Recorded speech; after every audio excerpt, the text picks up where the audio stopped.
Muito bem, meus irmãos. Nós vamos continuar nossa série. Nós estamos chegando aqui no décimo primeiro? Não, 12º. Eu preguei 11 e não preguei um só. Tá vendo? As pessoas querem me confundir aqui nas minhas contas aqui. Estamos chegando no 12º sermão do Salmo 119. E vocês sabem qual é o grande desafio de você pregar sequencialmente um salmo ou um texto tão grande das Sagradas Escrituras, né? Principalmente um salmo. O Salmo 119, que em muitos dos seus assuntos, né, a gente encontra algumas repetições. E daí a gente não quer ser repetitivo. E a gente tenta, né, do máximo possível, tirar os ensinamentos para a igreja, e isso é um grande desafio, né? Um outro grande desafio que eu tenho sentido é que hoje eu não vou falar quantos pontos eu vou pregar.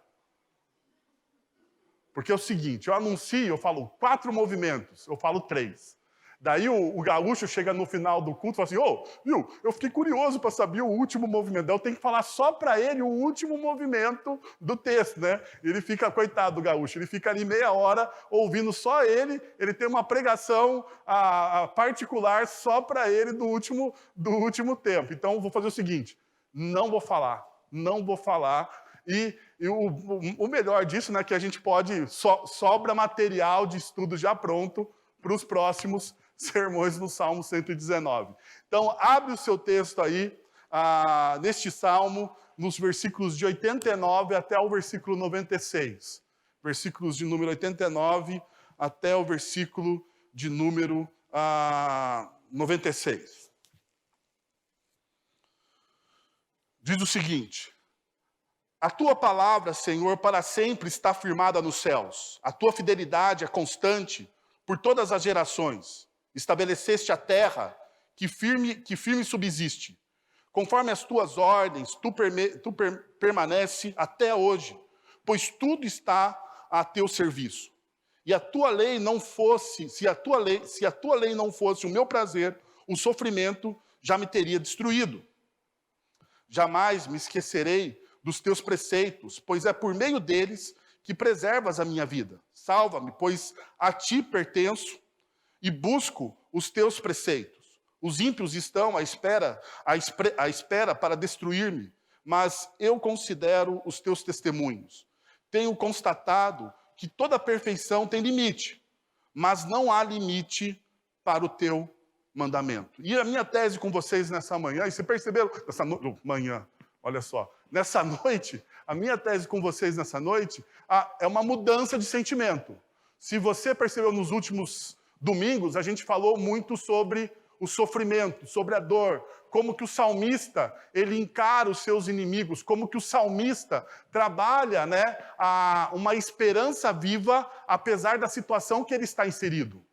Então, nós vimos isso nos outros domingos, e neste momento, o salmista ele muda o sentimento. Aqui, né, e parece que é, sim, quase que uma ideia central no Salmo, aqui. Nós estamos praticamente no centro, no meio, no miolo do Salmo 119. E ele, então, aqui está exaltando de maneira enfática a palavra de Deus. A palavra de Deus é eterna e não conhece limites. É isso que ele está colocando. A palavra de Deus, ela é eterna e a palavra de Deus não conhece limites. Ele está fazendo uma exaltação da palavra. E eu sei, uma das coisas mais difíceis que nós temos hoje, dentro da nossa cultura contemporânea, é o desacreditar da palavra de Deus.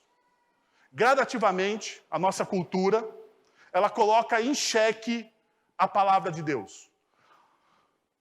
Parte da culpa tem a ver com a igreja. Eu vou dizer assim, eu acho que parte da culpa tem a ver com a comunidade dos discípulos. E por que parte da culpa é da igreja? Porque a igreja, com o seu testemunho, desautoriza a palavra de Deus. Então a gente vive um grande antagonismo. Muitas vezes nós pregamos algo com ênfase, no entanto, nós não vivemos esse algo.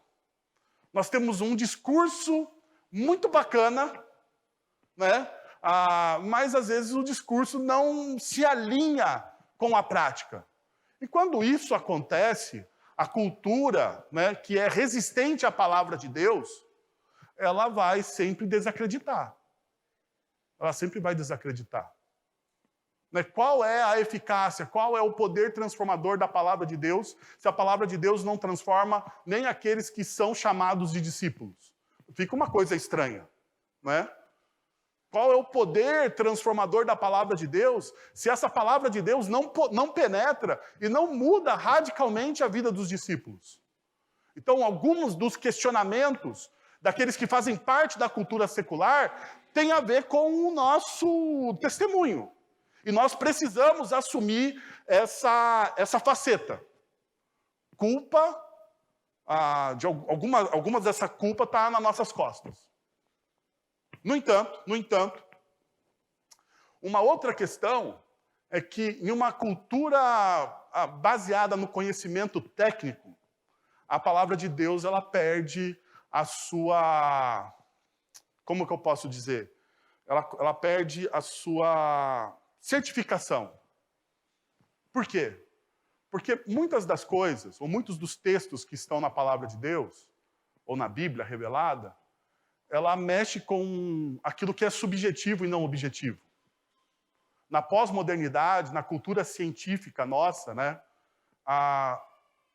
o selo da Anvisa é tudo. Nem que isso não vale muita coisa, né? Mas a gente acha assim, não, se tem um cientista que disse que esse negócio está válido, a gente já, né, fala, não, está válido. E dentro da esfera da fé, a gente está falando da experiência de um povo, a gente não está falando de selo científico. Não adianta eu falar para vocês assim, mas existe os manuscritos de Qumran, né, que são os últimos grandes achados arqueológicos das Sagradas Escrituras. Lá na Biblioteca do Vaticano, nós temos praticamente, né, todos os manuscritos a respeito das Sagradas Escrituras mais próximos, né, do texto, da data original, dos escritos originais. Nós vamos ter muito material, mas mesmo assim, mesmo com esse tanto de material, a gente não tem um selo de certificado Anvisa. E daí a gente tem um problema aqui. E o problema vai ser sempre esse. Nós sempre vamos estar nessa tensão. Nós cremos em algo, mas na cultura que a gente está inserido, desafia aquilo que a gente crê. Então nós cremos na palavra. Se você crê que a palavra de Deus... Olha, por exemplo, a palavra de Deus, a gente vai dizer teologicamente que a palavra de Deus ela é inerrante. Então, se você não sabe o que é inerrância, ela não contém erros. A palavra de Deus não contém erros. A teologia reformada acredita nisso. Deixa eu perguntar para você, você crê que a palavra de Deus é inerrante? Você crê que os conceitos da palavra de Deus, eles são aplicáveis na sua vida de maneira plena?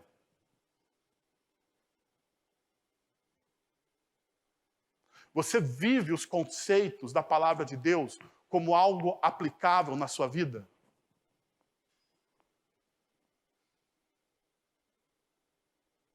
Porque perceberam? Crer para a gente se tornou muito subjetivo. Se eu falar para você, você crê que a palavra de Deus é infalível, que é outra característica que a teologia reformada coloca sobre a palavra de Deus. A palavra de Deus ela é infalível. As promessas são infalíveis. Todas as promessas que contém na palavra de Deus, ou elas se cumpriram, ou elas estão se cumprindo, ou elas vão se cumprir. Ela é infalível. Você crê que isso é verdade? Não é retórico, gente. Por favor, não me deixe aqui sozinho, falando com as paredes, né? Você crê que isso é verdade? Mas você simplesmente crê nisso como algo subjetivo? Ou você crê que aquelas palavras, aquelas promessas que são infalíveis, elas são aplicáveis na sua vida amanhã, na segunda-feira? Quando você chegar no seu trabalho, ao invés de você responder da forma com que a cultura secular responde às perguntas, você vai responder às perguntas que as pessoas fazem a você através da palavra de Deus, ou você vai usar a sabedoria da cultura secular?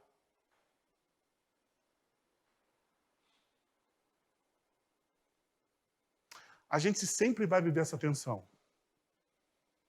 E a igreja sempre viveu essa tensão. A gente precisa tirar a nossa fé dessa visão meio que sobrenatural. Sabe, a minha impressão, às vezes, é que a igreja ela é uma plataforma de lançar foguete para o céu. Então, o cara entra na igreja, converte, ou passa por uma experiência de conversão, e daí ele é uma plataforma de levantar foguete para o céu. Né? E daí esse cara está numa outra realidade, ele para de viver na realidade dele, mas isso só acontece enquanto ele está aqui. Enquanto você está aqui, você é altamente crente, você levanta suas mãos, você chora, você crê naquilo que todo mundo crê, o pastor pergunta e você responde sim, porque, afinal de contas, a grande maioria respondeu sim, mas quando chega a segunda-feira e você precisa resolver os seus problemas, você não está levando em conta o que a palavra de Deus diz. Você está usando a sabedoria popular ou a sabedoria secular. E aqui está o problema. Então, o salmista ele também passou por isso. O salmista ele está tentando desvendar isso. Mas veja só o que alguns teólogos, como eu sempre, vocês sabem que eu gosto de citar alguns teólogos aqui, né, para dar um ar de intelectualidade para o meu sermão. Então, deixa eu falar aqui de um dos pais da igreja, João Crisóstomo. Ele vai dizer o seguinte: grande proveito se extrai das Sagradas Escrituras, e sua assistência é suficiente para toda necessidade.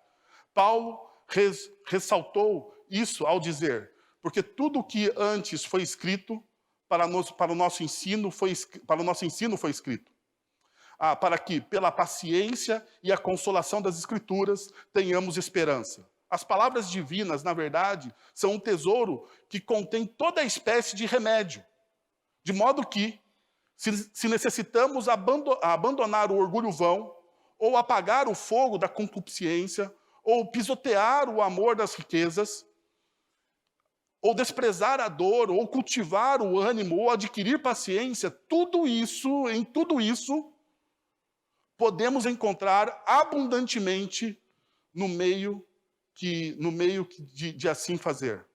Então a gente encontra todas as respostas, o que o João está dizendo aqui, o Crisóstomo está dizendo aqui, está dizendo assim, ó, a gente encontra absolutamente todas as respostas na palavra de Deus. O John Frame, ele vai pelo mesmo caminho, ele vai dizer o seguinte, um pouco mais contemporâneo nosso, ele vai dizer o seguinte, ó, lembre-se de que a palavra de Deus não é meramente proposicional. O propósito de Deus não é meramente transmitir informação a nós. Então, Deus não está transmitindo informação sobre a eternidade, Deus não está transmitindo informação sobre Ele, sobre o seu caráter. Deus não está passando somente informação para você através da sua palavra. Apesar de Ele certamente fazer isso, né, e Ele está dizendo, agora Ele diz o seguinte, ó, seu propósito é fazer por nós tudo o que pode ser feito por meio da linguagem. Seu propósito é transmitir não apenas informação, mas tonalidade, emoção, perspectiva. Ele deseja transmitir seu amor por nós, juntamente com a severidade de sua justiça. Ou seja, o Frame está dizendo o seguinte, olha, na palavra de Deus tem informação sobre Deus, sobre o seu caráter, tem informações teológicas sobre Deus e seu caráter, mas existe muito mais do que informações teológicas sobre Deus e seu caráter. Existe, de fato, vida. Existe missão, existe algo que vai preencher o seu coração de tal forma que vai trazer tonalidade, emoção e uma nova perspectiva. A palavra de Deus vai transformar o seu coração. Então, deixa eu caminhar com vocês em alguns princípios que o salmista nos coloca aqui nesse texto. O primeiro princípio é: a palavra de Deus é poderosa e perfeita porque ela é eterna. A palavra de Deus ela é poderosa e ela é perfeita porque ela é eterna. Olha como o Salmo começa, e olha como essa verdade simples pode transformar o nosso coração. Veja, o versículo de número 89. A tua palavra, Senhor, para sempre está firmada nos céus. Perceba que ele está dando essa ideia. A Bíblia não é antiga ou moderna, ela é eterna. Perceba, a nossa discussão muitas vezes é se o conteúdo da palavra de Deus ele é antiquado ou ele tem contornos para a nossa realidade. Mas isso não tem a ver com a discussão teológica. Isso não é o foco do ensino das Sagradas Escrituras. Pouco interessa para a revelação de Deus a modernidade ou a antiguidade da onde ela foi escrita. O que o salmista está apontando é o quão profunda e o quão penetrante em todas as culturas a palavra de Deus é. Ela é um conceito eterno. Ela é eterna. Por isso que ela faz tanta diferença na história da humanidade. Eu sei, a gente perde muito tempo, às vezes, discutindo com os jovens, né, se a palavra tem validade para hoje ou não. Porque a gente tenta arrumar uma desculpa para não seguir o que a palavra diz para a gente. A gente tenta arrumar uma desculpa, né? Ah, mas isso aqui, ó, veja só, a ética sexual da Bíblia, ela não serve para a nossa sociedade hoje.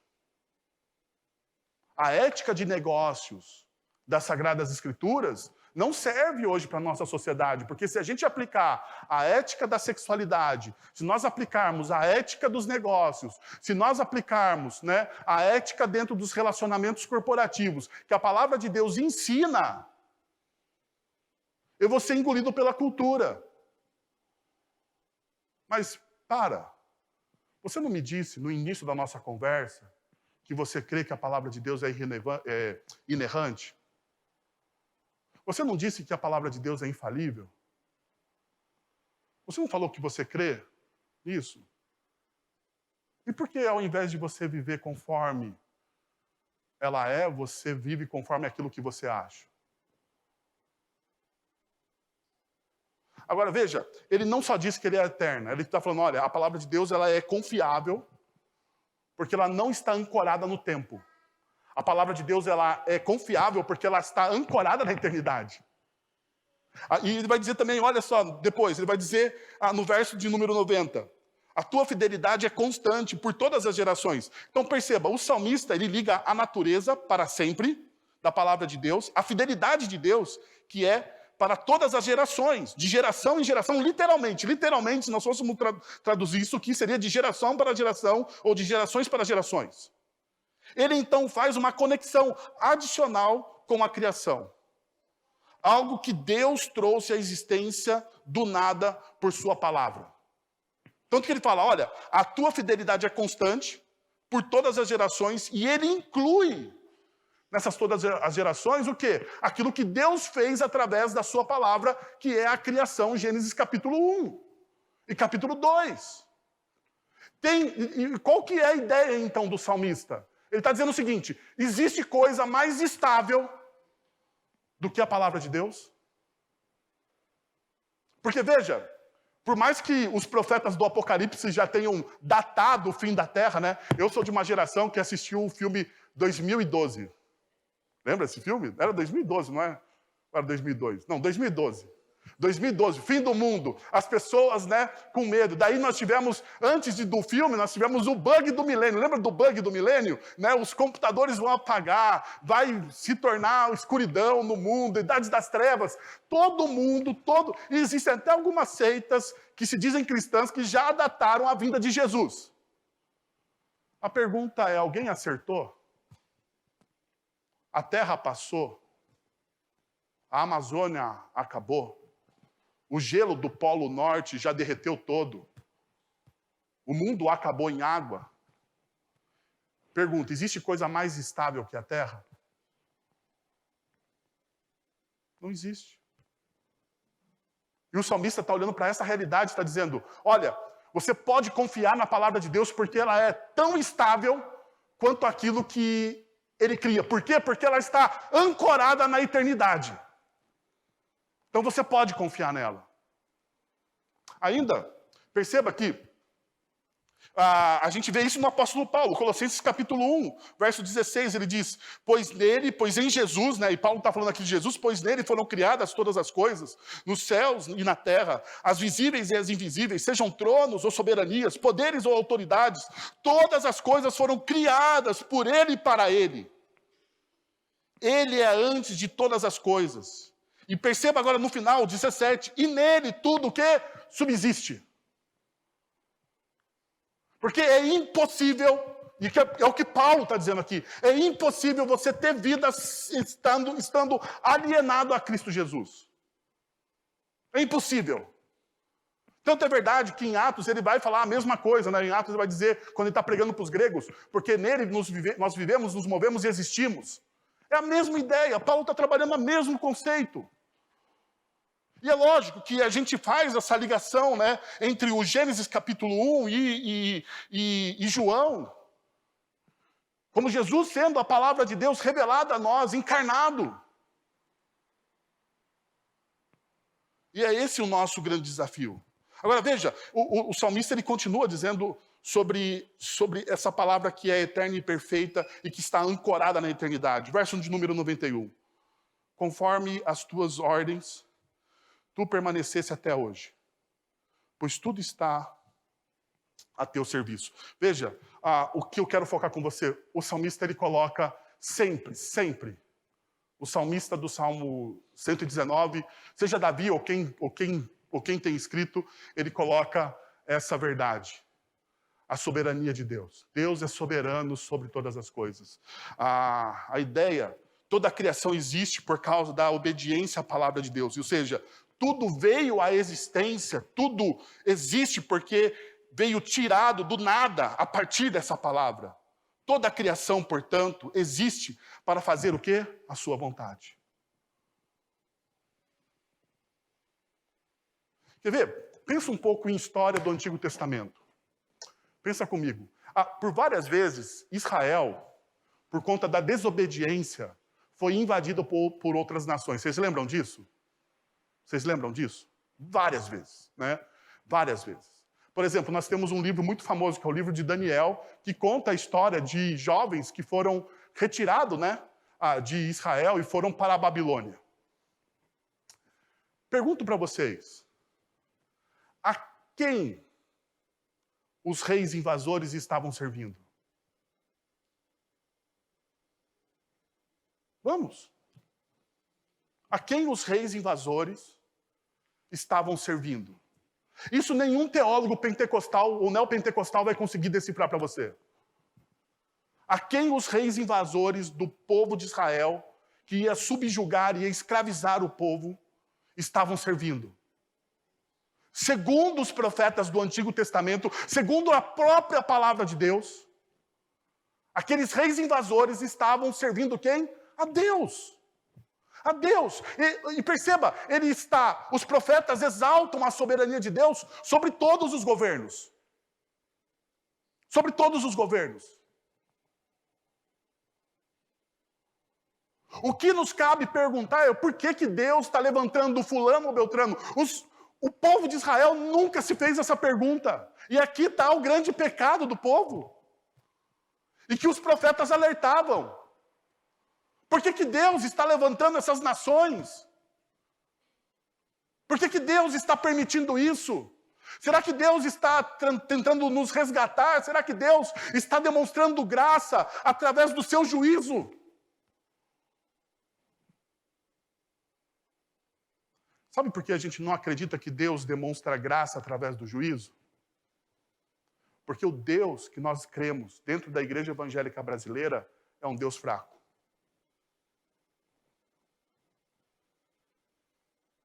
É um Deus babão. É um Deus figura do Papai Noel. Barba branca e bochechas rosadas. E que está mais preocupado com o seu desempenho moral do que com o seu coração. Se você lê os profetas do Antigo Testamento com os olhos da teologia do pacto da graça, você vai perceber que todas as vezes que Deus exerceu juízo, ele estava sendo gracioso para com o seu povo. Que todas as vezes que Deus permitiu que algo de ruim acontecesse, havia um propósito maior. E o propósito maior era a glorificação de Deus. E o propósito maior era o arrependimento do povo. Porque o que Deus desejava não era um desempenho moral perfeito. O que Deus sempre desejou do povo era o coração dele. Eu estou certo ou estou errado? O que Deus deseja de você não é o seu desempenho moral. Não é o seu desempenho moral. O desempenho moral seu é uma consequência. Você sabia disso? Que a sua santidade é uma resposta ao amor de Deus. Você só consegue viver em santidade se você, de fato, experimentou o amor de Deus. Senão você vai sempre negociar os seus princípios e valores. Você não vai viver a palavra de Deus como ela sendo o norte da sua vida. Porque os seus olhos, eles sempre vão estar voltados para o seu desempenho. Para o seu desempenho. Então, o seu desempenho é mais importante que o seu coração. E isso é religião. Isso não é cristianismo.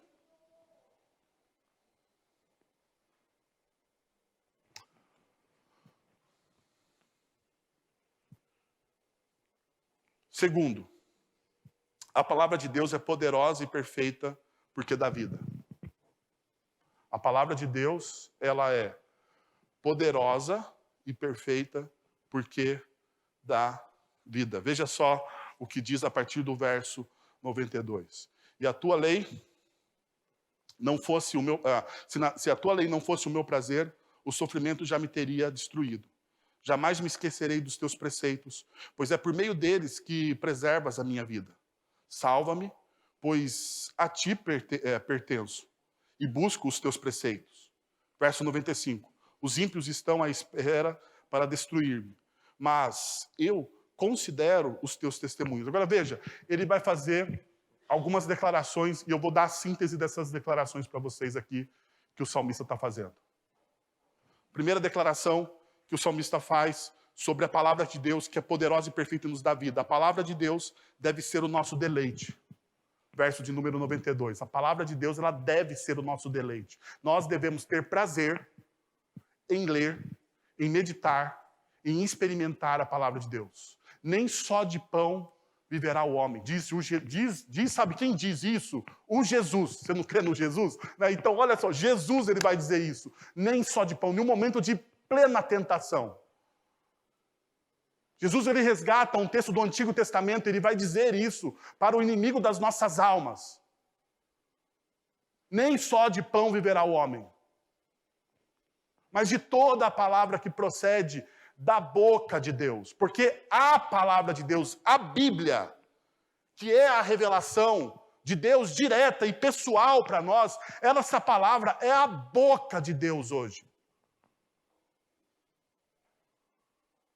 E por isso, então, que ela nos alimenta. A nossa cultura, ela é uma cultura muito assim de intimidade. A cultura brasileira é uma cultura de muita de intimidade, né? Por exemplo, eu tenho uns amigos americanos e quando eles vêm aqui ao Brasil, eles ficam escandalizados com o número de abraços que nós damos nas pessoas, né?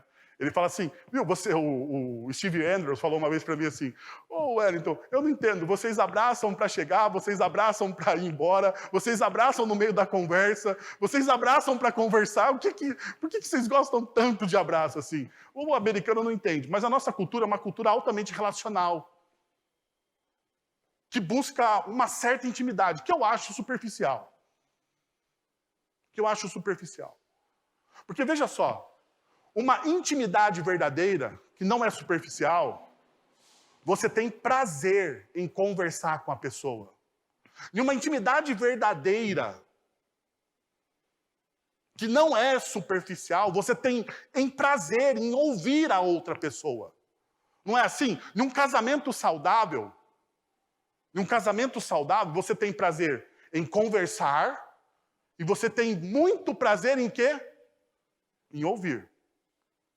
Ou seja, se no seu casamento você não tem nenhum desses dois movimentos prazerosos, o seu casamento está com um problema sério. Então procure o pastor após a mensagem.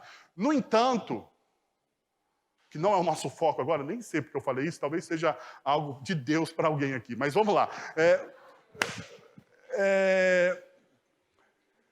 Nessa ideia de você ouvir a pessoa, como que nós ouvimos Deus hoje? Através da sua palavra. Veja só a nossa ignorância. Nós pedimos que Deus revele a vontade dele.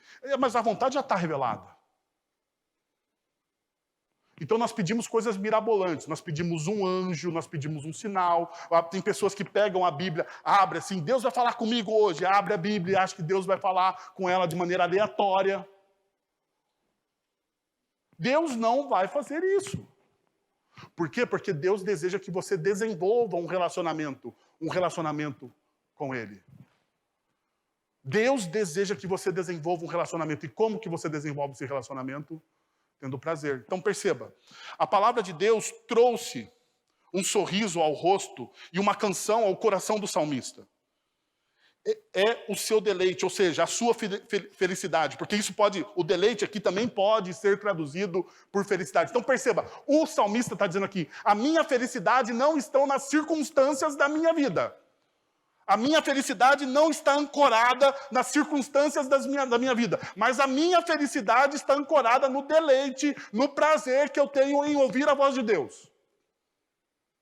Aqui está a felicidade do salmista. Daí ele diz o seguinte, algo sobre o qual meditou, memorizou e cantou. Esse é o deleite dele. Se a palavra de Deus não tivesse esse lugar precioso em seu coração, ele não tinha dúvidas de que eu teria morrido na minha tribulação. É o que ele diz.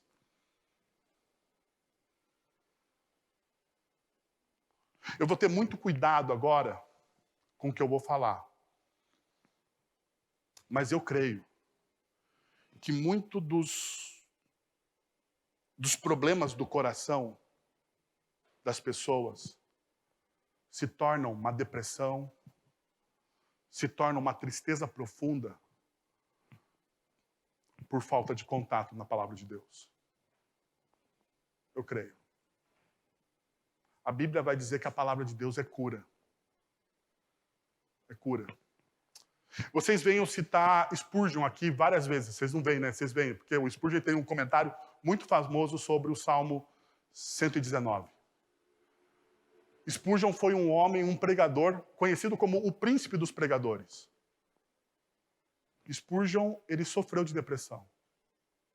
E se você olha a biografia do Spurgeon, ele vai dizer que a coisa que o salva da depressão, o que é? É a palavra de Deus. Não quer dizer que ele não tinha crise, ele tinha crises tremendas. Mas o remédio dele era a palavra de Deus. Parte do tratamento dele era a palavra de Deus. Então, perceba, uma segunda coisa que o salmista diz é isso, a palavra de Deus nunca deve ser esquecida. No verso 93. Pela palavra de Deus, nossas vidas são preservadas e revividas. Ele renova e revigora nossas vidas por sua poderosa e perfeita palavra. O poder vivificante da palavra de Deus é um tema recorrente neste salmo. Tem mais de 10 versículos que fala sobre esse poder da palavra que traz vida. Deve ser um tema recorrente também aonde? Nas nossas vidas. Sabe, eu fiz uma brincadeira com vocês, mas é sério. A gente precisa voltar a decorar as Sagradas Escrituras. A gente precisa voltar a decorar as Sagradas Escrituras. Tem gente que sabe, decora o time de futebol, mas não conhece um versículo. Isso é inconcebível. Isso é inconcebível. Ainda mais se o time de futebol for o Corinthians. Daí é inconcebível ao quadrado.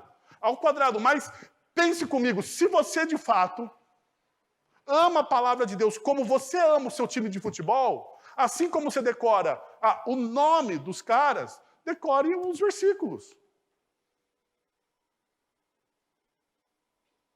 Porque veja, quantas vezes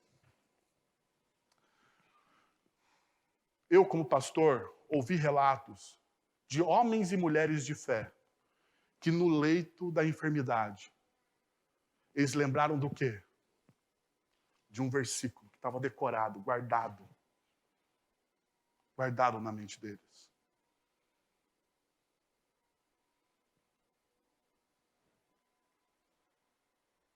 Porque quando a gente decora, quando a gente está passando por uma dificuldade, a nossa mente automaticamente traz aquele versículo. E aquilo traz o quê?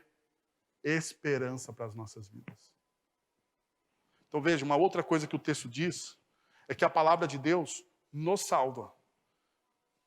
Esse salmista afirma sua devoção ao Senhor. Eu sou seu. Essa afirmação fortalece a base de sua oração curta e simples. Salva-me. Porque ele pertence a Deus e é uma troca de pertencimento aqui. Ele pertence a Deus como servo de Deus e Deus pertence a ele como seu Senhor. Ele pode clamar com confiança por sua libertação e seu resgate. Ele tem no Senhor a sua salvação. Agora, deixa eu te dizer uma coisa aqui que me incomoda. A gente vive dizendo que Jesus é o nosso Salvador. E você sabe o que significa Jesus ser o seu Salvador?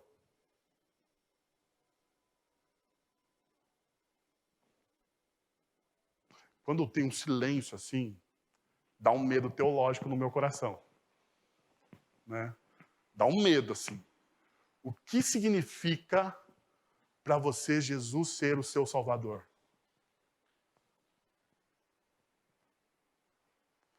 Tá aí uma coisa para você pensar e praticar nessa semana, né?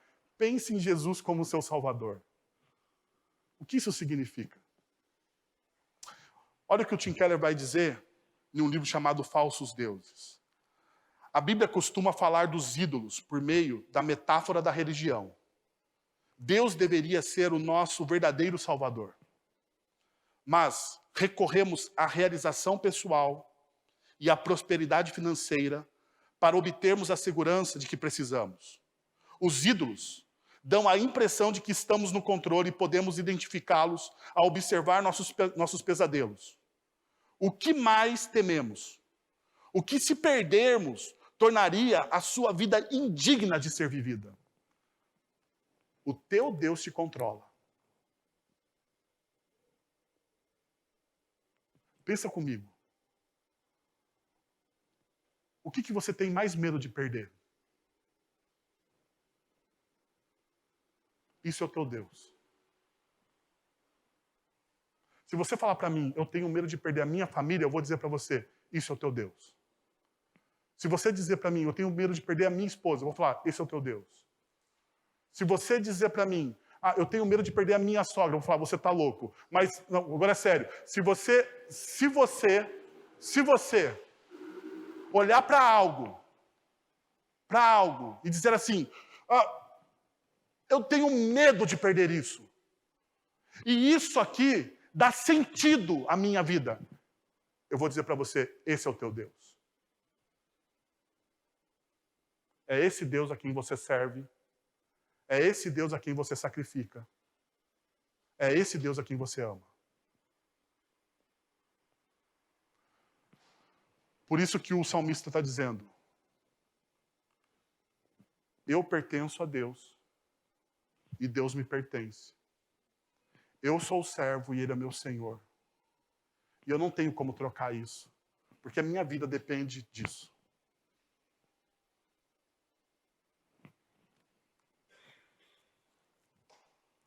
Quarto, a palavra de Deus nos sustenta.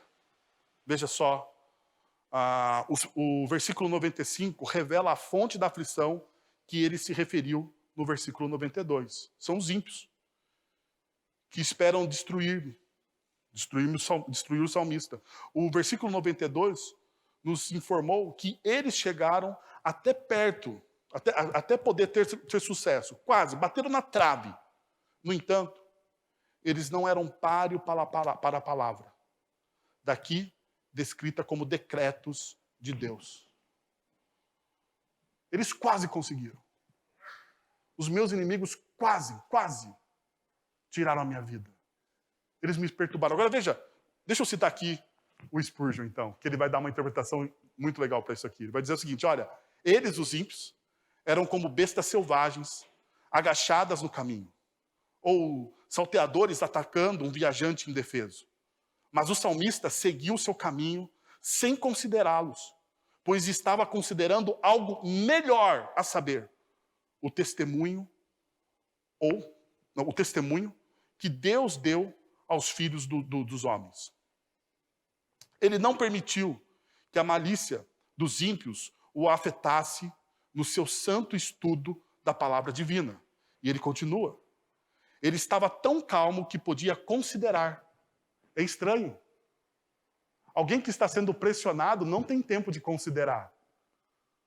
De parar, e a ideia de considerar aqui, se você pega o original, é você parar, se afastar e analisar o que está acontecendo. E analisar o que está acontecendo. E daí ele continua, olha só. O santo que adorava considerar os testemunhos do Senhor, tão vitorioso sobre todas as suas tramas, que não permitiu que o expulsassem de sua piedosa contemplação. Se o inimigo não pode fazer com que retiremos nossos pensamentos do estudo santo, os nossos pés do andar santo, os nossos corações das aspirações santas, ele teve pouco sucesso em seus ataques.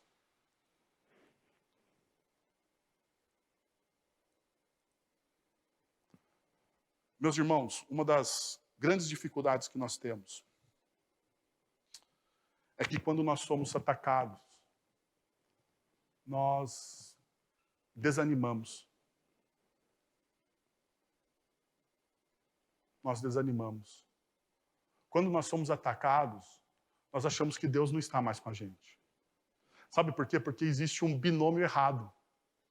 Né? A gente pensa que paz social é igual a estar com Deus. Então a gente pensa assim, a minha família está em paz, então Deus está me abençoando. Mas isso não é uma verdade nas Sagradas Escrituras. O meu trabalho está indo tudo bem, então Deus está me abençoando. O meu relacionamento está perfeito, então Deus está me abençoando. Isso não é uma verdade nas Sagradas Escrituras. Não existe esse binômio. Na verdade, o binômio pode ser até o inverso. Como nós já vimos aqui. Então perceba. Olhe para esses 4 movimentos e perceba se esses 4 movimentos fazem parte dos movimentos do seu coração. Agora, por último. Olha, cheguei no último, hein? Glória a Deus, né? A palavra de Deus é poderosa e perfeita porque ela não tem limites. E o texto vai nos dizer o seguinte, o último versículo.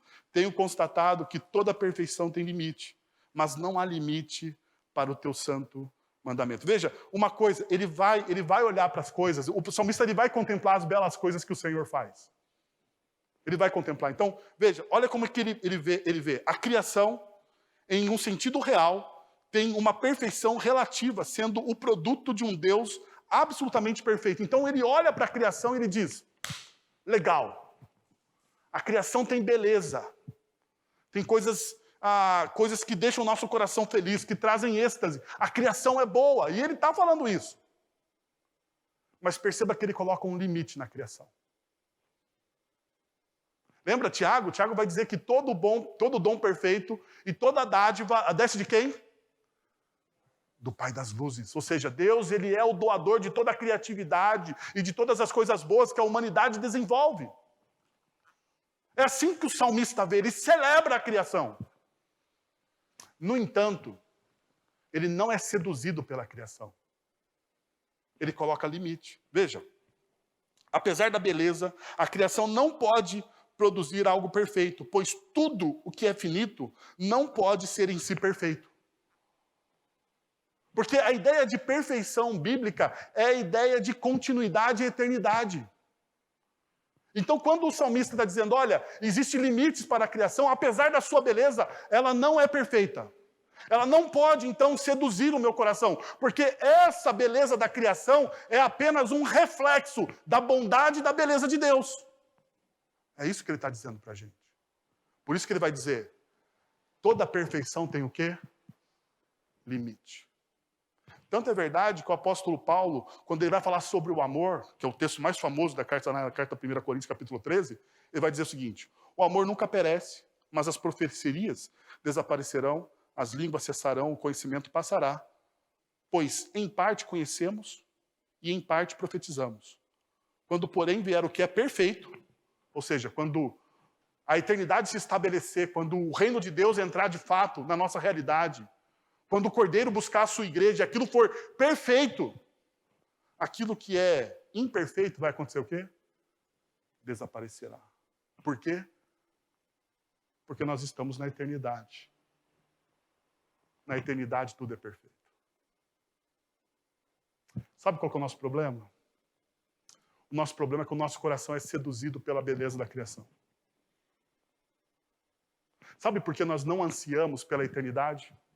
Porque o nosso coração está seduzido pela beleza da criação. Ao invés da gente olhar tudo que Deus faz como bondade dele, e nós glorificarmos a Deus por causa da boa música brasileira, por causa das boas comidas, por causa dos inventos tecnológicos, e a gente olhar, poxa, Deus fez isso e isso é bom, e a gente precisa louvar o Senhor por tudo aquilo que Ele faz.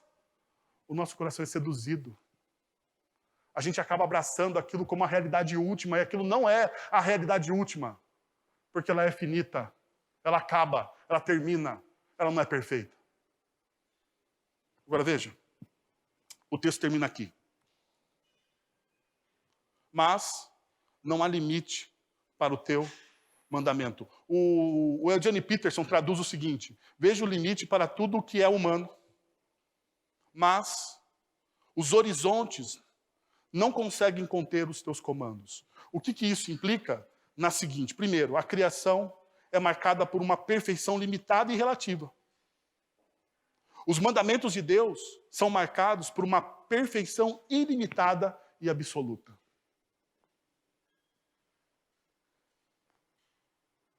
A palavra de Deus tem marcado a história da humanidade. A palavra de Deus, quando pregada com seriedade, restaura vidas. A palavra de Deus, quando vivida com seriedade, restaura relacionamentos, transforma a realidade de países até. E nós vimos isso na história. Nós vimos Deus transformando as coisas através do bom testemunho da sua palavra. Ela é absoluta em todas as épocas, em todas as épocas. Porque ela é perfeita e ela é eterna. Uma segunda realidade é que a imagem de Mateus 7, de 24 a 27, que é os fundamentos, aonde você está construindo a sua casa, lembra? Se você construir a sua casa sobre a areia, os ventos virão, as águas baterão nela e ela será destruída. Essa é a imagem. Mas se você construir a sua casa sobre a rocha, mesmo vindo os ventos e as ondas, vão bater e você ainda permanecerá. A imagem de Mateus 7, 24 e 27, as perfeições do mundo são apenas areia movediça. Mas a perfeição da palavra de Deus é uma rocha sólida que dura para sempre. Eu queria lembrar a vocês que a palavra de Deus é o nosso Cristo. É o nosso Jesus. Diante disso, eu tenho apenas uma pergunta para você. Em resposta a tudo o que ouvimos hoje, devemos nos perguntar: onde eu estou hoje? Aonde eu estarei amanhã? E aonde ficarei por toda a eternidade? As suas respostas tem a ver com a sua paixão e o seu amor pela palavra. Quero convidar você a fechar os seus olhos e a orar e a buscar a presença do Senhor.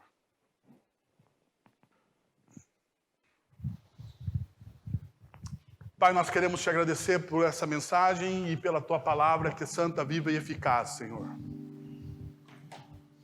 Nós queremos te pedir perdão, Pai, porque muitas vezes o nosso coração é seduzido pelas realidades terrenas.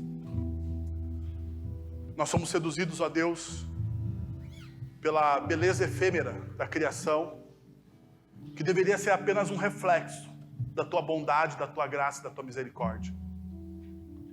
Como diz o salmista, a tua criação aponta o Deus bondoso que criou todas as coisas. E a tua criação deveria nos lembrar isso. Mas muitas vezes o nosso coração, ó Deus, está apegado a essa realidade, de tal forma que a nossa razão de viver, são as coisas imperfeitas. O nosso deleite não está no Senhor e na tua palavra. O nosso deleite está em outras coisas. Nós queremos nessa noite pedir perdão, Pai. E nós queremos te pedir que o Senhor coloque o nosso coração no lugar certo, ó Deus. Que a sua palavra seja o centro. Que os nossos ouvidos sejam sensíveis ao mover do teu Santo Espírito. Que o Senhor nos convença do pecado, da justiça e do juízo. Porque o nosso desejo deve sempre ser a eternidade. Aquilo que é perfeito. A nossa casa. Pai, por favor, faça isso. É o que nós te pedimos, no nome de Jesus. Amém. Vamos receber a bênção do Senhor. Pai, muito obrigado por tudo aquilo que o Senhor fez nessa noite, pelas músicas, pelos textos, pela mensagem. Muito obrigado, Pai, pelo teu amor fiel, que nos é dado através de Cristo Jesus. Louvado seja o teu nome, Senhor. Agora, irmãos, que a graça de nosso Senhor e Salvador Jesus Cristo, o amor de nosso Deus e Pai, o conselho, o consolo, o poder e a ação do Santo Espírito de Deus estejam sobre vocês hoje e para todo sempre. Amém. Deus abençoe, uma excelente semana no poder e na graça de Cristo Jesus.